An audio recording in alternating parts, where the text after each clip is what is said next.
ஒரு சித்தாளுக்கு 10 ரூபா 1985ல கொத்தனார் ஒரு பெண் அழைத்து வந்தால் 10 ரூபா சம்பளம், 8 ரூபாக்கும் வருவாங்க.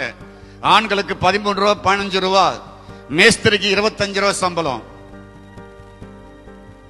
நான் ஒரு கட்டடத்தை கட்ட ஆரம்பித்தேன். பணத்திற்காக பல இடங்களில் ஏறி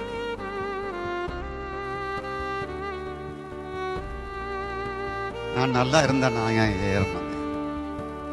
என் விசுவாசிலாம் ஆசீர்வதிக்கப்பட்டு லட்சாதிபதியா இருந்த நாயகம் ஏறணும். கண்டவங்கிட்ட நான் கேட்டுட்டு ஏங்க நான் வெக்கப்பட்டுட்டு வரணும்? நான் ஏங்க அழுவணும்? ஒரு சர்ச்சில் போய் பிரசங்கம் பண்ணிட்டு கட்டட காணி கொடுப்பான்னு எதிர்பார்த்திருக்கிறேன். சண்டே சென்னையில அவர் கொடுத்த காணிக்க ஓபன் பண்ணிட்டு நான் ரொம்ப அழுதேன்.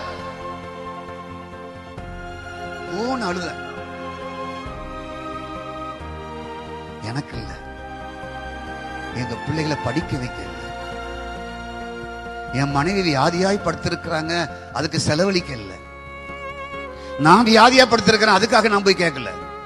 ஆலய கட்டடத்தை கேட்டேன். நான் இருந்த சபை மக்கள் ஆசீர்வதிக்கப்பட்டிருந்தால், லட்சங்களுக்கு சொந்தமா இருந்திருந்தால், நல்ல ஒரு வியாபாரிகளாக நல்ல அரசாங்க வேலை செய்கிற மக்களாக இருந்திருந்தால் நான் போயிருக்க வேண்டிய அவசியமே இருந்திருக்காது. நான் இருந்த சபையினுடைய மக்கள் ஏழையாக இருந்தனால்தானே அவர்கள் கொடுக்க முடியல. அவர்கள் நல்ல வசதியும் ஆசீர்வாதமாக இருந்திருந்தால் நான் போய் கேட்க வேண்டிய அவசியம் இல்லையே. எந்த ஒரு போதகரும் போய் கேட்க வேண்டிய அவசியம் இல்லை. ஆகவே சபைக்கு தேவை செழிப்பு, சபை மக்களுக்கு தேவை செழிப்பு.